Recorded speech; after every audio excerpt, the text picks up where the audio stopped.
Good morning, it's time for Pool Ponderings. What do you do when something in life is a little noisy? You know, it's like you wake up, everything was fine, and then all of a sudden, all this noise starts coming at you.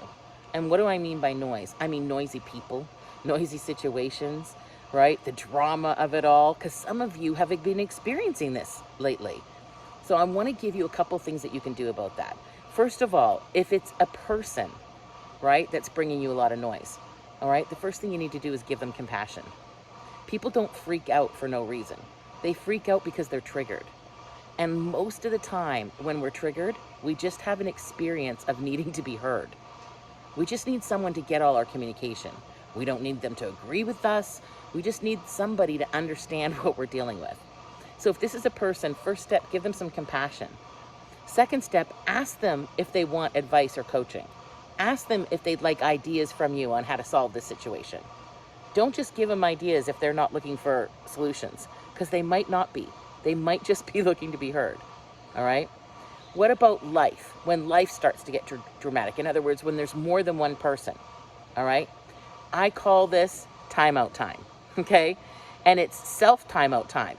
You know, when your 2-year-old or 3-year-old or 4-year-old or 5-year-old is having a temper tantrum, it's time for timeout, all right? Except when you're dealing with a group of people, it's not them that needs the timeout, it's you.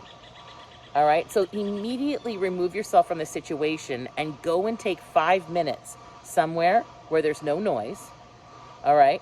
And do some deep breathing, all right? One of my coaches is really great at walking people through just giving some inner peace to yourself for a few moments. Deep breathing is a really great way to start. In through the nose, out through the mouth, at least 3 or 4 times, okay? Give yourself some time or space.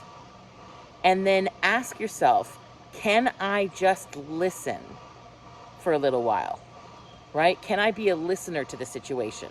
In other words, not a contributor, not adding more drama to the situation, but a listener, someone who's standing for everybody in the situation being heard. All right, so that's if there's a group of people bringing a lot of noise to the situation, all right? What if it's just life is noisy? What if it's life is noisy, all right? Some great techniques for dealing with when life is noisy, but the first one is timeout time. It does take a few minutes to move from the noisiness of life back to the home, kind of like quiet life that you adore, right, when you're at home. So you might want to take what I call transition time. Transition time is a small period of time where you literally transition from your work, hustle, bustle, and everything that you're rushing to do to something else. So take some transition time. And I love tapping, the emotional freedom technique for this. Tapping is a great way to do it. All right. There's an awesome guy on YouTube named Brad Yates. And I will often send new clients to Brad Yates on YouTube to follow along. Because all you do is follow with what he's doing.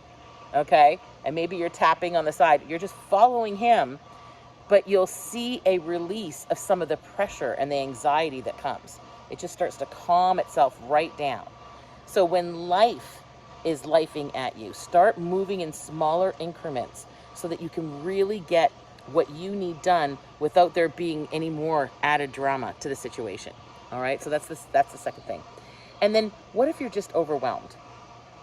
You know, a lot of you have been experiencing overwhelm, which, by the way, here's a secret: overwhelm is a good thing. Okay, and overwhelm just means that you are going so fast, expanding yourself personally and professionally so quickly that your identity, your inner roommate, doesn't know how to be with it. All right. So when you get overwhelmed, all you need to do is sit down and acknowledge, where am I expanding myself right now? Where is my personal expansion happening? Where's my professional expansion happening? Oh, that's what's happening. I'm expanding pretty fast, right? And then it's time to slow everything down, because there's only one way to eat an elephant, and that's one bite at a time. No, we don't eat elephants. It's an analogy, okay? But there's only one way to deal with that, which is to slow everything down and realize that you can only do one thing at a time anyway. All right, that's Pool Ponderings for today. Have a fabulous day.